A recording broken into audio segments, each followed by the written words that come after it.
This will be happening back to back, so 2 live sessions, as Olivia mentioned.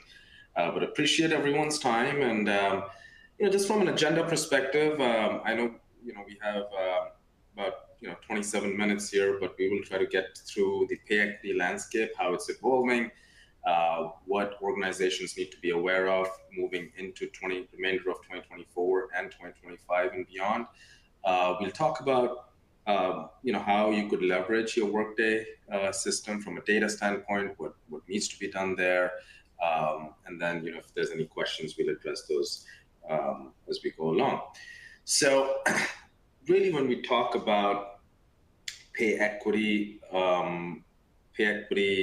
organizations trying to achieve pay equity initially, it was really about a very kind of ethical imperative, and it still is a very ethical imperative. It's the right thing to do is make sure that your gender population, your race, ethnicity population, different demographic population is paid equitably, and not paid on someone's protected class, but really truly on what is it that organizations compensate for. So, that's ethical imperative still stays, and it's very important to make sure that you're doing that.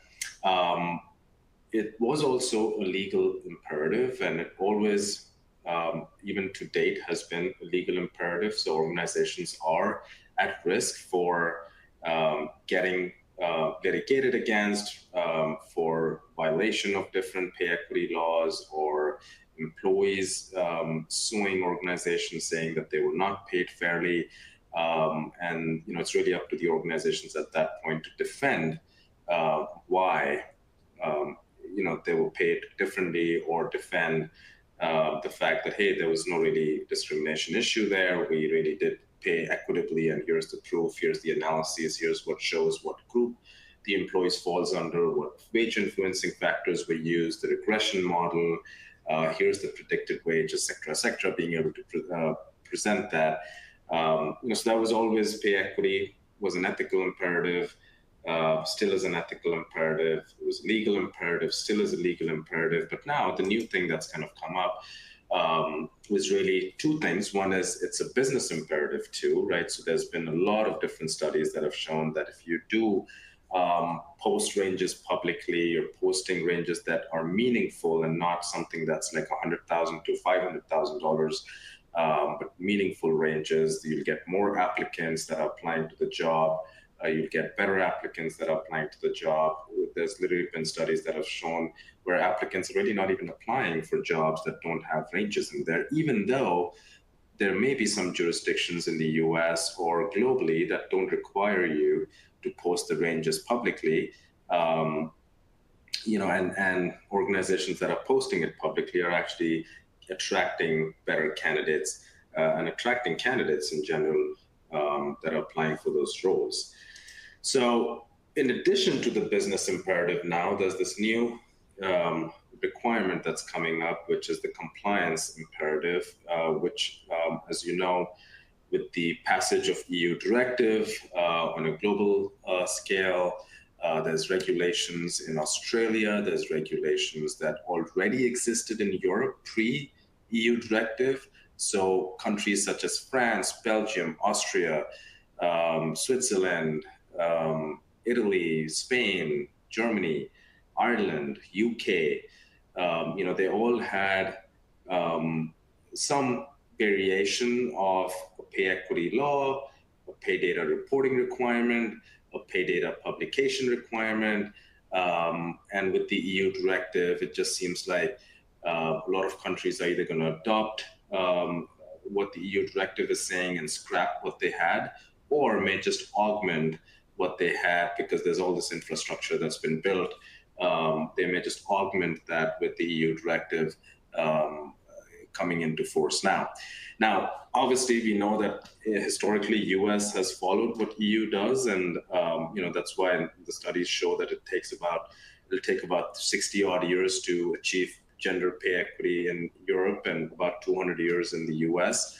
So US has to do something that's aggressively going to change those timelines, and it has been, where different states are passing pay transparency requirements. So there's these different kind of compliance imperatives that are showing up, and now it's even become important for organizations not just to look at pay equity from it's the right thing to do, which is the ethical imperative, it's a legal imperative, it's a business imperative, but now it's a compliance imperative, right? So about 2 years ago, 2.5 years ago, with COVID, with the great resignation that was happening and quiet quitting that was happening, organizations were talking about how they can leverage DEI, how they can leverage pay equity to attract candidates, right? To maintain employees within the organization, reduce the churn and the turnover percentage within the organization.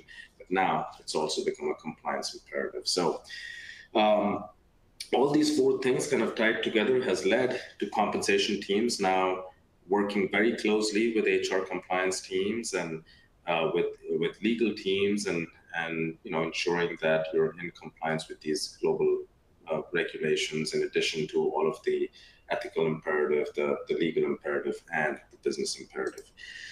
So when we talk about pay equity standards, they can really globally fit into these three pay equity frameworks very easily.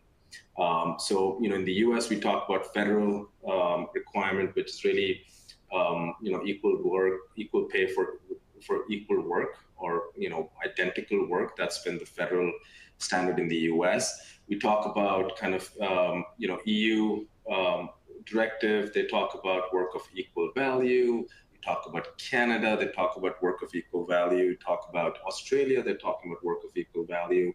The state of Minnesota is talking about work of equal value. But then generally, most of the states within the US are talking about comparable work. So, really, the global pay equity frameworks can fit into one of these three different categories. And, it's very important for organizations to understand what the difference is. Now, interestingly enough, when you look at work of equal value, which in the US is a very foreign concept, and globally it's been around for decades. It's not a new concept globally, right? It's been around for decades. There's different methods that organizations already incorporate in their job architecture studies, point factor method to determine what roles are kind of performing work of equal value. But essentially, the gist of work of equal value is just you could be technically comparing two completely separate roles, as long as they're providing work of equal value to the organization, they can be compared. So, when we're talking about the first really process in a pay equity analysis from both a compliance perspective, a legal imperative perspective, a business imperative perspective, the first thing really is to figure out, well, how are you going to group the employees and how are you going to compare those employees when you group them, right? So just based on these three different frameworks, you can determine which ones I'm going to use when, but all of the pay equity really falls into these three frameworks. So we obviously kind of talked about all these laws that we're seeing, right? So if I go back a little bit here, there's these different laws across the world getting updated pretty much on a daily basis. But some of these laws, like I said, prior to EU directive, they've been around, right? When we talk about France, we talk about Austria, we talk about Italy, Spain, Germany. These laws have been around prior to EU directive, and EU directive is just kind of standardizing this whole thing into one flow. But in addition to all of that, the reason why organizations have been able to achieve kind of gender parity and or race ethnicity pay equity or other protected classes pay equity is just because of the initiatives that organizations have had, but also been driven partly by regulations. And these laws, regulations, like I said, have been around for a while, but there was no one to enforce these regulations or enforce these laws. And now there's enforcement activities. So what that means is you're not just having to do an analysis in certain jurisdictions, but you're also having to submit that analysis or submit the data to the government or a regulatory agency. Even in the US, you think about the state of Illinois, they're asking organizations to obtain a pay equity certification in addition to submitting data to the state. So There's enforcement activity that's happening from different regulatory agencies all over the world, and it's making it even more critical for organizations to now, before you submit the data, have a view into what the pay equity situation looks like within the organization through the lens of that particular jurisdiction. So you understand what you're submitting, you understand what the government is going to see if they were to run an analysis. And you can confidently kind of communicate that internally as well as to different stakeholders.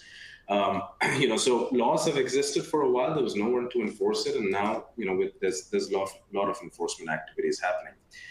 With respect to global pay data reporting, I think a very easy way for to think about it is this framework, another framework called CART. So when we talk about pay equity, the framework is work of equal value, comparable work, or work of identical or pay, equal pay for identical work. But then when we talk about pay data compliance, it can fall into this CART framework. So what does that mean? Well, some jurisdictions might require you to just collect the data, collect the pay data, and sit on it, right? Sit on that data. When asked for that data, produce that data. Okay, that's the collection.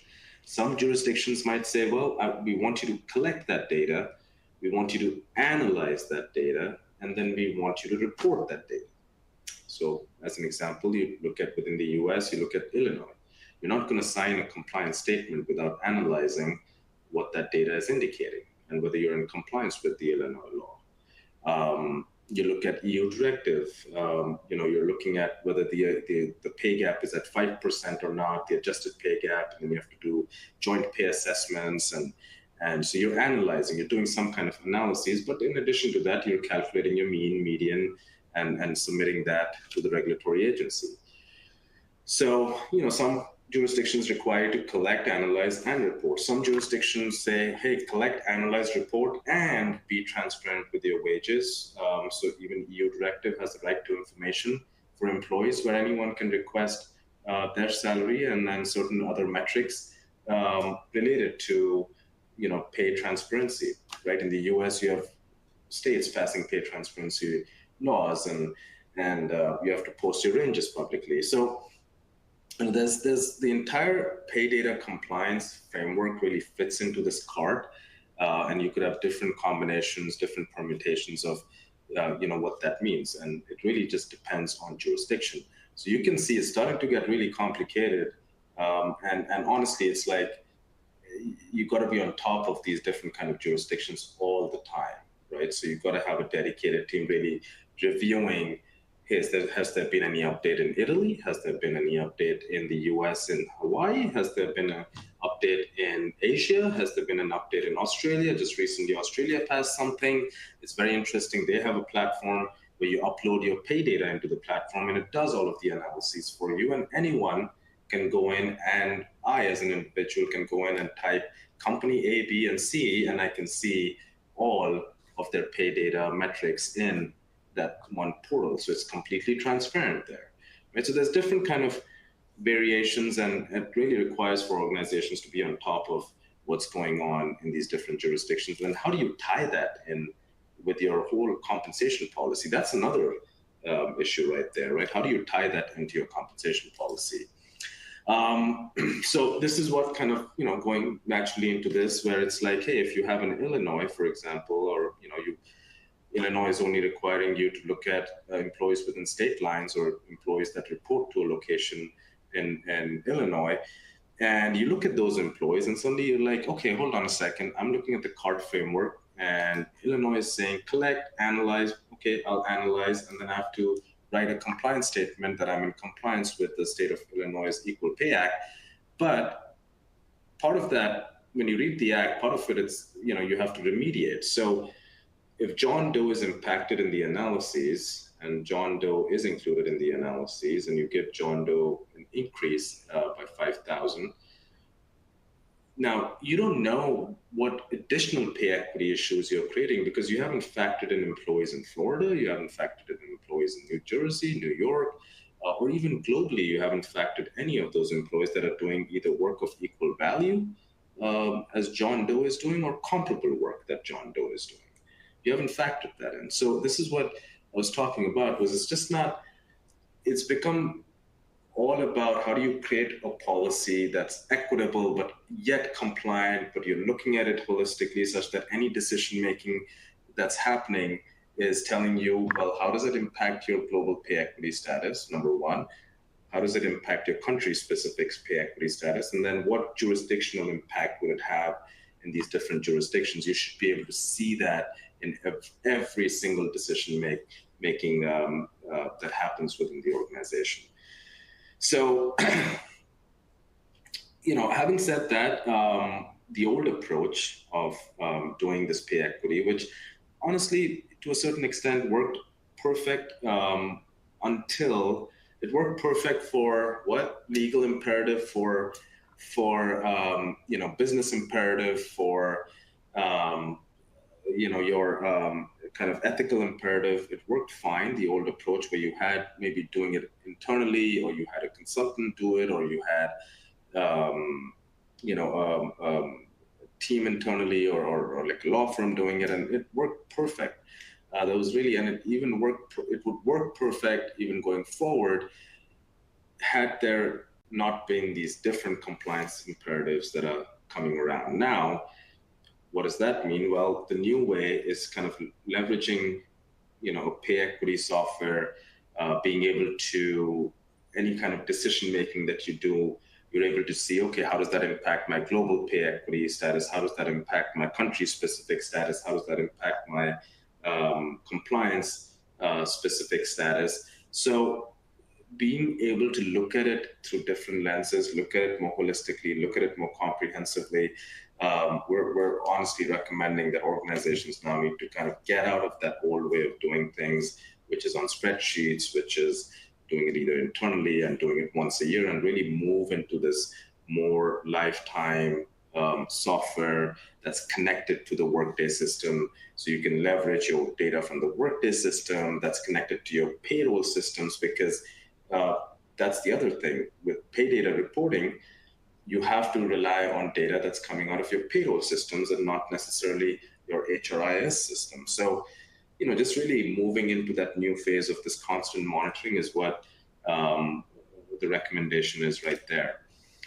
A quick poll question here, real quick, for those attending, how are you doing your pay equity analyses today? Are you leveraging a third-party software, law firm, doing it in-house, exploring options? Would great to just understand how you're doing your pay equity today. Olivia, can we start the poll?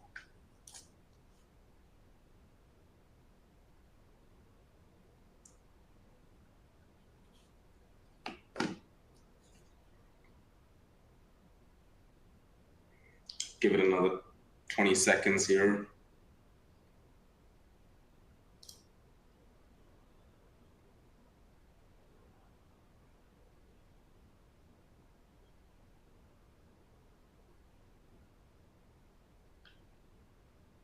Okay.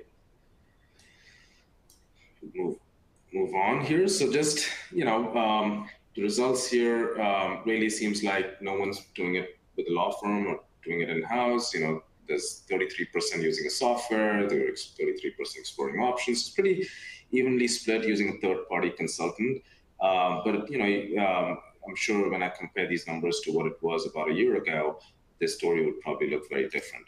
So having said that, I think when you talk about modernizing your pay equity approach, you obviously have a pay equity software, absolutely. Connecting it to the Workday system, absolutely.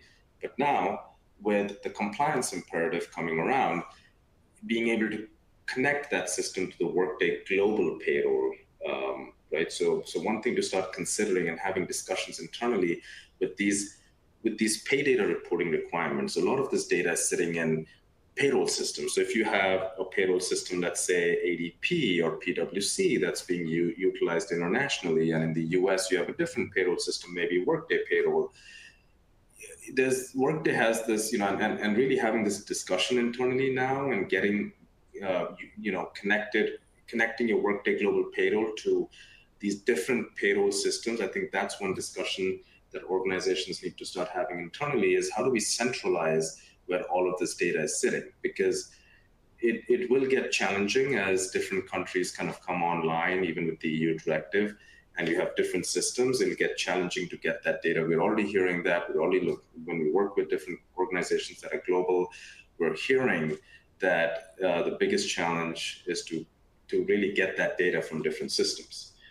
So that's one effort that organizations can do as you're modernizing your pay equity journey right there. So just a quick view into what what is happening, and I'll kind of shift away here from the presentation and really just kind of get into some practical application here. So one of the things that, here's kind of like a view into like a compliance calendar, and this compliance calendar, and I can kind of really just show you what it would look like. There's organizations where you have universal deadlines. There's these universal deadlines really apply to all employers that are subject to the law, and it's universal for every single employer. So you can see even pre-EU directive, there's France, there's United Kingdom, Belgium, Portugal, Austria, Italy. You have New Jersey, you have California, right? So there's a lot of pay data reporting deadlines that are coming up, but then there's employer-specific deadlines. So if you go into Finland, you go into US, Illinois, there's very employer-specific. You go to OFCCP, very employer-specific. Minnesota, Spain, So you have. This is what I was talking about. Was every organization, whether it's compensation teams, HR compliance teams, needs to maintain a calendar like this.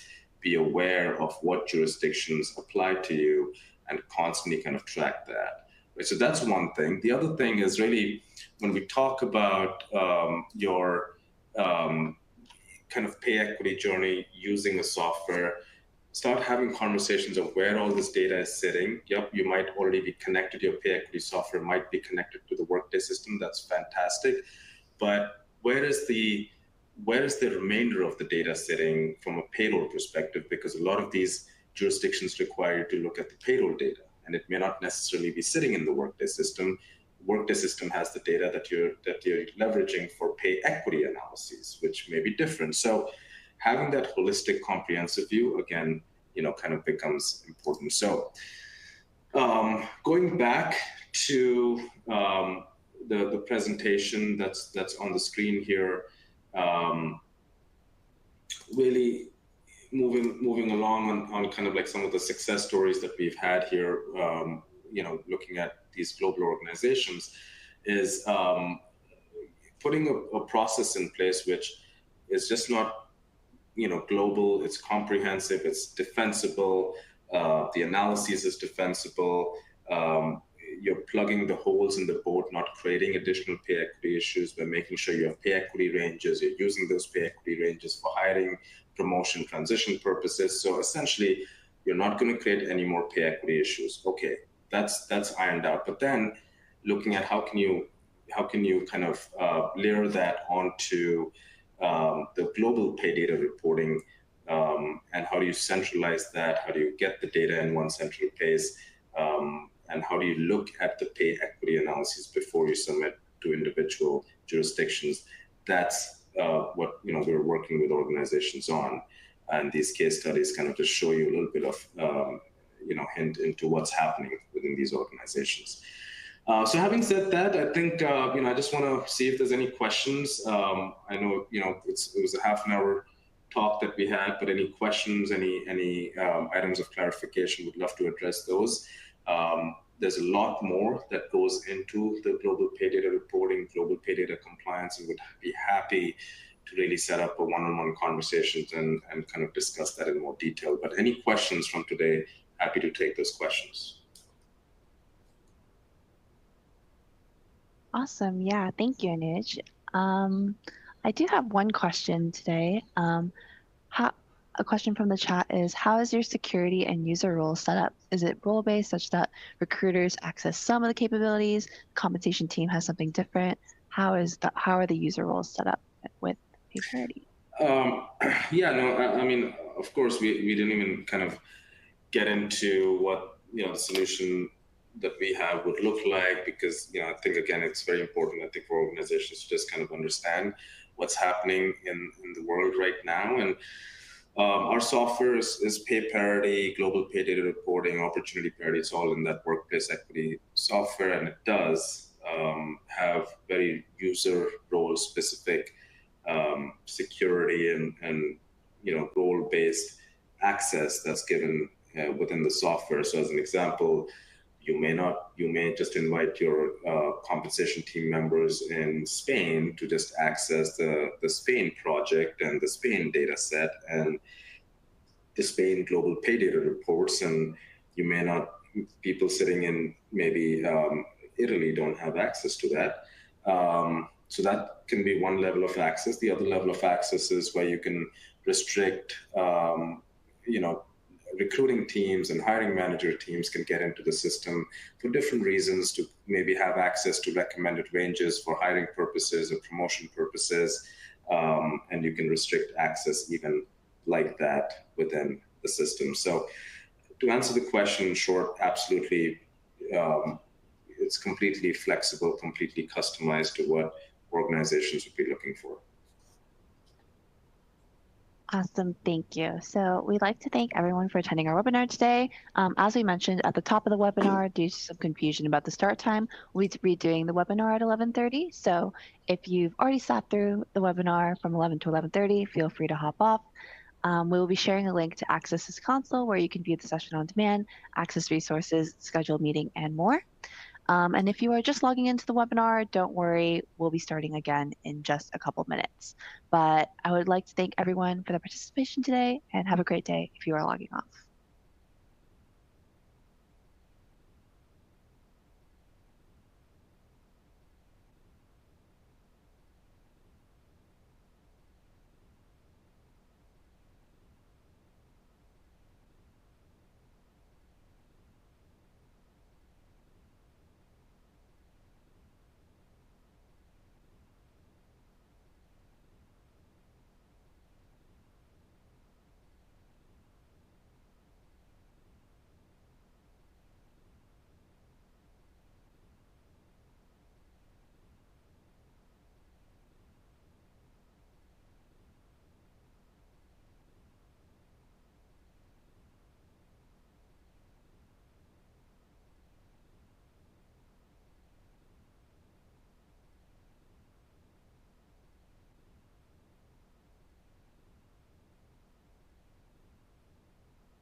Hello, everyone. Good morning, and welcome to today's session. My name is Olivia, and I will be your moderator today. Again, I'd like to apologize for any confusion regarding the start time. If you logged on at 11 and you sat through the webinar again, we're redoing the webinar starting now just to get ensure clarity for everyone that's attending. So before we jump in today, I'll be going over the housekeeping items. So firstly, the webinar is being recorded. After the session, we'll send an email with a link to access the recording, slides, and more. In the middle of your screen, you'll find the slides, and to the left of the slides, there's a chat feature. Feel free to introduce yourself and chat with our speaker and fellow attendees. To the right of the slides, you'll see related content where you can download a PDF of the slides, as well as access links to useful collateral via our website. Below that, there's a Q&A widget. If you have any questions during the presentation, simply type them in, and we'll be answering questions at the end of the webinar, and any questions we do not get to today will be answered via email.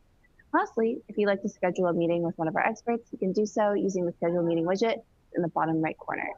Now, it's my pleasure to introduce today's speaker. Today's speaker from Trusaic is Anuj, who's our EVP of Products and Revenue.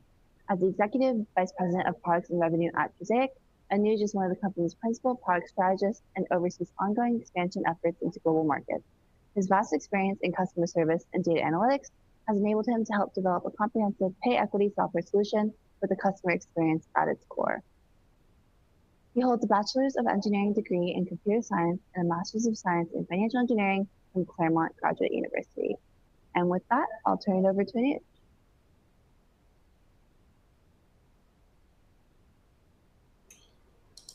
All right. Well, thank you, Olivia, and thank you everyone for joining. Again, apologies for the confusion in the time. But with respect to what we're going to be discussing today is really how the pay equity landscape is evolving and what organizations are really gearing towards when it comes to preparing for these global kind of changes in the landscape. If you get a chance, we'll look at some of the deadlines that are coming up for global pay data reporting and just be able to get into the system a little bit if we have some time here. But when we think about pay equity, there's a clear imperative for change, and initially the imperative was really an ethical imperative. That is still true. It's the right thing to do. It's the right thing for organizations to pay employees equitably, and it's always going to remain that way. It's always going to be an ethical imperative for organizations. However, the other imperative that existed previously and is still in play is the legal imperative. So we know that if organizations are under attack, they're getting sued, and it's really up to the organizations to defend themselves, where they're saying, okay, well, if someone files a lawsuit or if there's an EEOC claim or anything like that happens globally, it's really up to the employer to defend as to why John and Jane are getting paid differently. So it's been an ethical imperative. It's been a legal imperative. It still is an ethical imperative. It still is a legal imperative, and it also is a business imperative. So about 2.5, 3 years ago, or maybe slightly longer than that, there was obviously the quiet quitting happened, or the Great Resignation happened, and organizations started to leverage DEI, started to leverage the fact that they are a fair compensation employer to attract and retain top talent within the organization.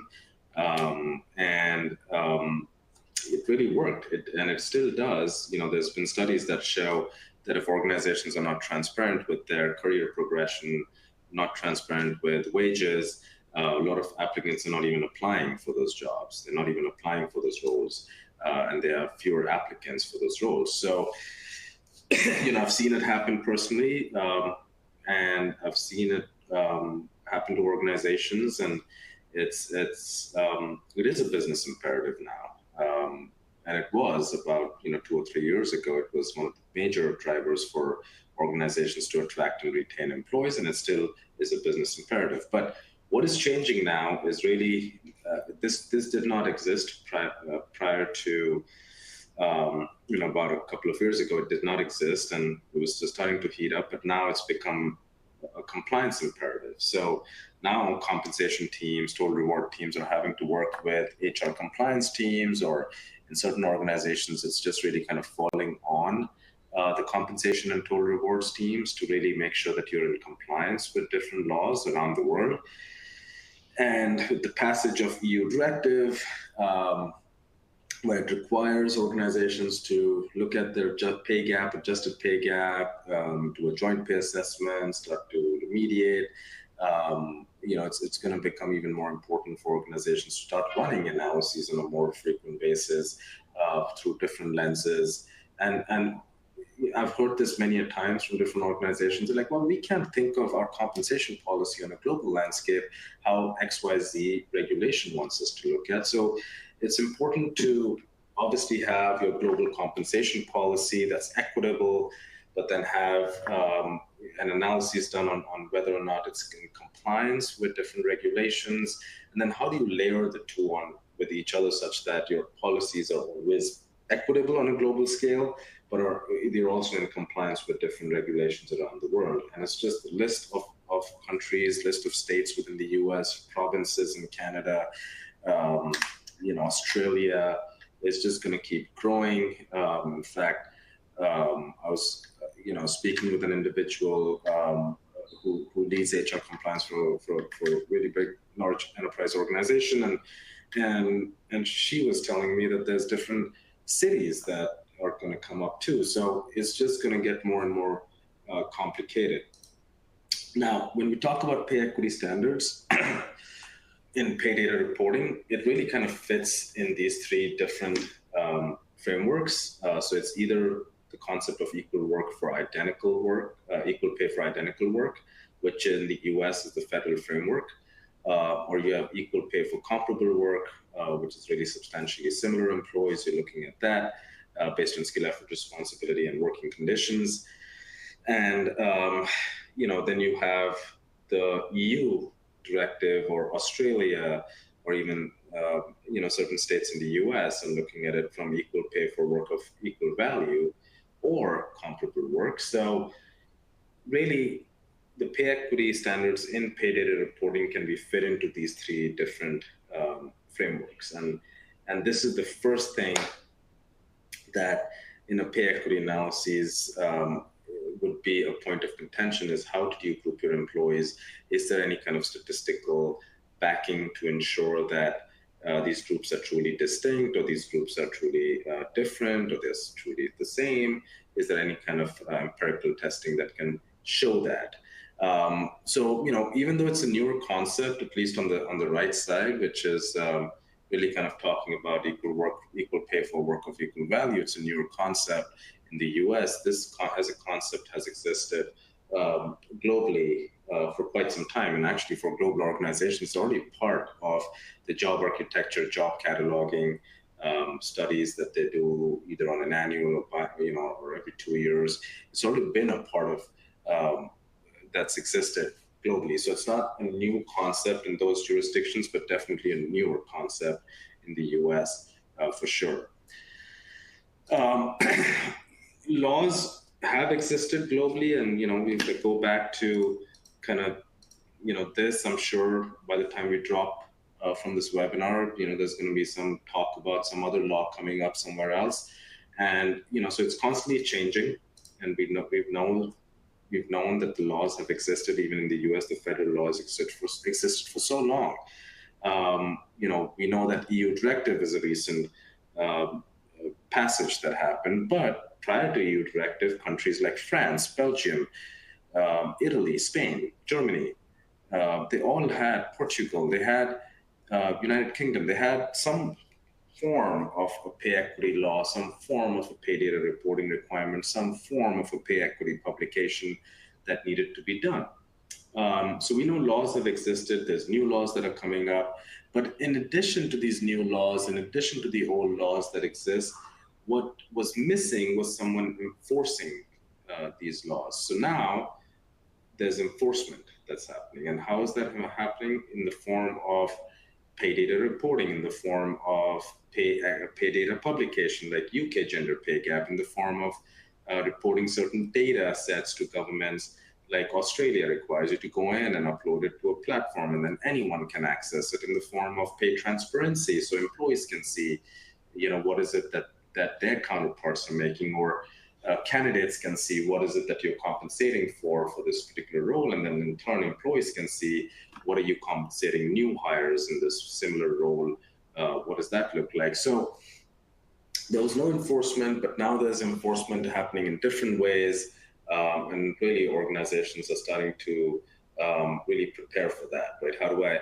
If I want to go transparent with this and comply with the pay transparency requirement, I need to make sure that I have an analysis done. If I am submitting any kind of data to the government, I want to make sure what I have that covered and the analysis is done before I submit that data to the government. So what does that really necessarily mean, right? You have maybe if you're doing this internally, or if you're doing this with a consultant, or you're doing this with a law firm, you're probably having to maintain, I don't know, 40 spreadsheets with different analyses. And how do you look at it holistically? And how do you make a decision, you make a change in one? How does that impact the other? It's just not basically good use of anyone's time, right? So,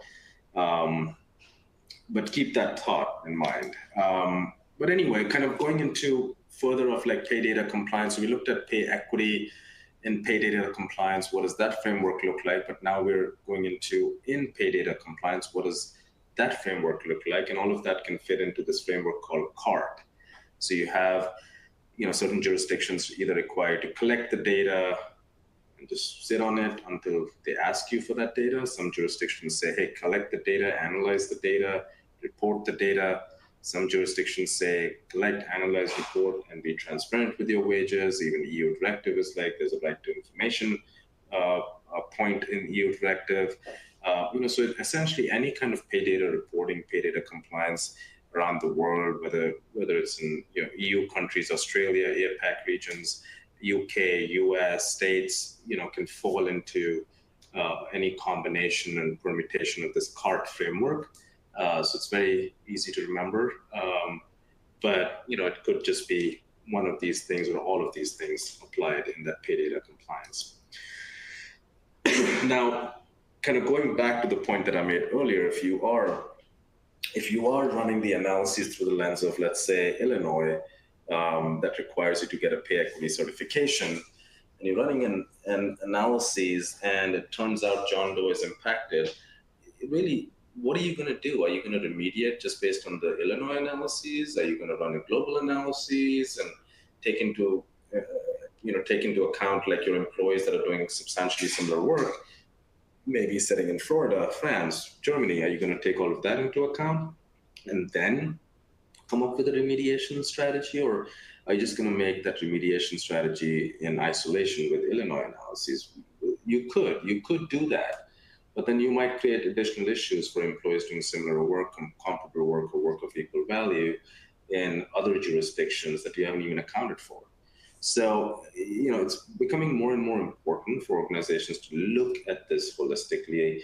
I have conversations with organizations where they say, hey, we just want to comply, but it's no longer like that. They're also mixed in. There's no line between compliance and having, an equitable policy anymore. It's all fuzzy. You have to look at all of this holistically and comprehensively.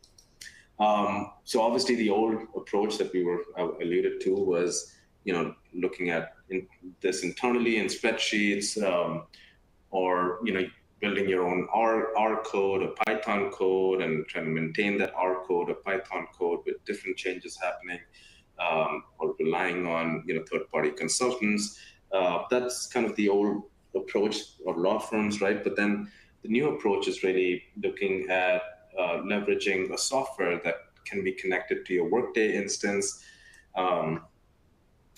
from an HRIS perspective, but can also be connected to your Workday Global Payroll. That in turn, Workday Global Payroll may be connected to your ADP payroll or your PwC payroll or any kind of third-party payroll system that you may be using in Switzerland or in Europe or in Asia. You may be using Workday payroll in the US. So, the new approach is really looking at a pay equity software that's just not kind of connected to your HRIS with payroll systems, but also gives you the capability of running the analyses on a global basis, also looking at it through country by country, but then also being able to generate the pay data reports, right? You want to definitely check the box saying, yep, here's my pay data report. I met the deadline. I filed it in a timely fashion. But then let's analyze and make sure that what we've submitted is not going to create an issue for us. So just having access to all of that in one central place, so you can start to make decisions and see the impact of each of those decisions happening in real time. That's where everything's kind of heading towards now. So just a quick poll for attendees here. If you're doing pay equity analyses today, how are you doing it? Are you leveraging a third-party consultant, software, law firm, in-house, exploring options? Would love to hear from you. I know that this looked very different a couple of years ago. Even a year ago, it looked very different. But would love to for you guys to take that poll. So we leave it open for a little bit here, and then share the results.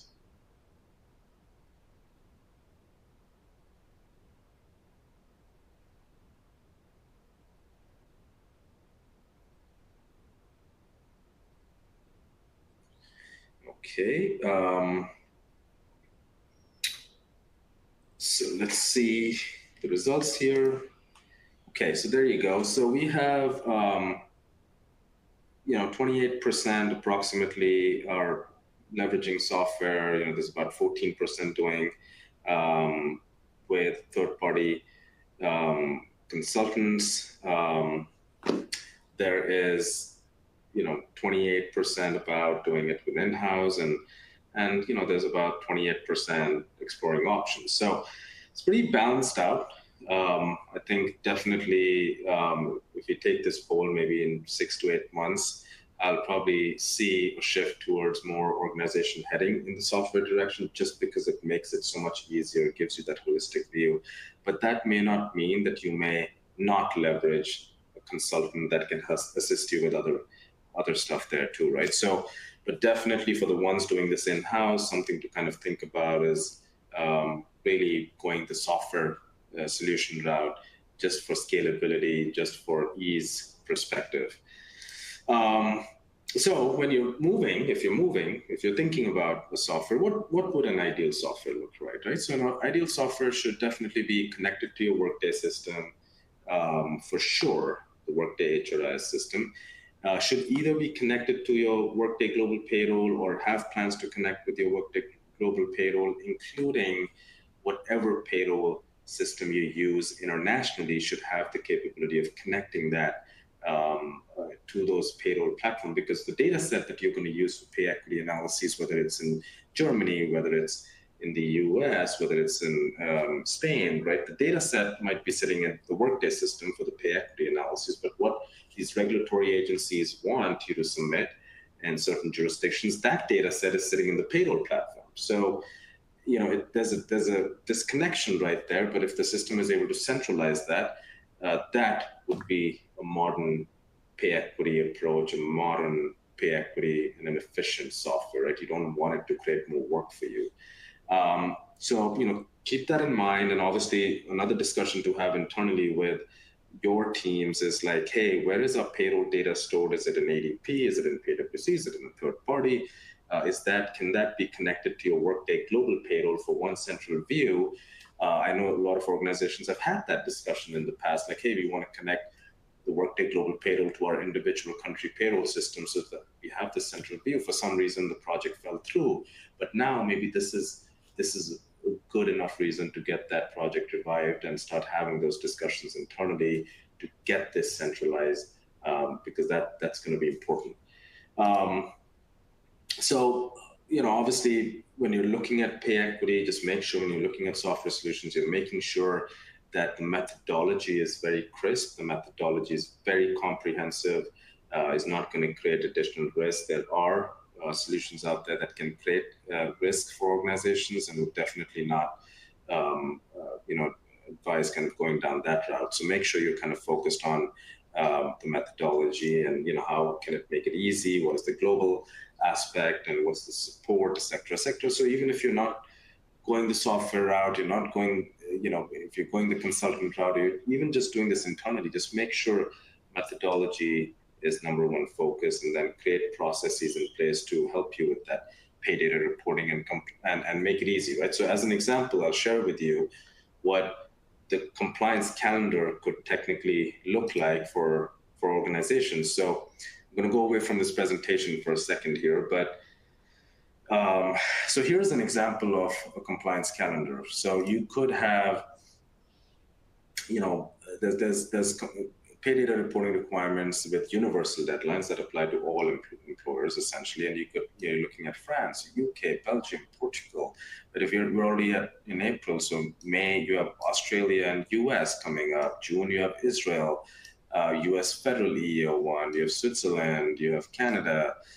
July, you have OFCCP, AAP certification. So you have different deadlines kind of coming up, and there's employer-specific deadlines. So if you have, for example, at pick Illinois, if you have received a letter from the state of Illinois, you probably have your own deadline that you need to meet, and it's a very employer-specific deadline. So you have those jurisdictions, right? So one thing to consider is, as you are now thinking about your compensation policy, thinking about your pay equity journey, well, who is maintaining this calendar for you? Who is making sure that regulation changes are being incorporated? If maybe you did not have to do,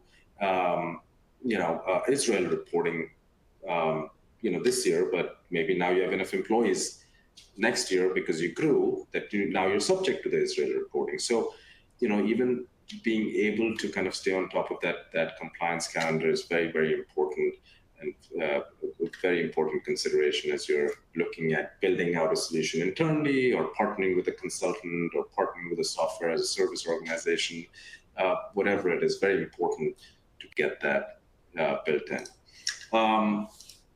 So obviously we didn't get a chance to get into the system that we have, at least on our side, that we're helping organizations with, not just the system but also the solution and the service as a whole. So we obviously didn't have a chance to get in there, but if anyone wants to look at it, more than happy to kind of set up a one-on-one meeting and walk you through that system. Just kind of sharing different case studies here, right? So that there are organizations that maybe started off their pay equity journey very differently about a year ago or 2 years ago. They're doing this on a more frequent basis. They're plugging the holes in the boat by deploying pay equity ranges, recommended ranges, such that pay equity issues are not getting created at the time of hire, or at the time of promotion, or at the time of transition within the organizations. So they've been doing all of that, but now shifting towards, like, how do I keep up with these regulations, and then how do I tie that into my compensation policy? That's become the new kind of discussions that majority of the organizations are having, right? How do I comply with the EU directive? But guess what? I can't think of my compensation policy through the lens of how EU wants me to think of, for example, or I can't think of my compensation policy the way the state of Illinois wants me to think of, but I still have to comply. So what can I do that my policy is equitable and is in compliance? Just having that holistic view, that is what discussions are shifting towards, right? But from a just case study standpoint, it's what's on the screen right here. This in itself was very comprehensive, but now adding on the compliance layer to all of this is just making it even more complicated. So, just wanted to share that. And any questions, any items of clarification, we'd be happy to address those right now.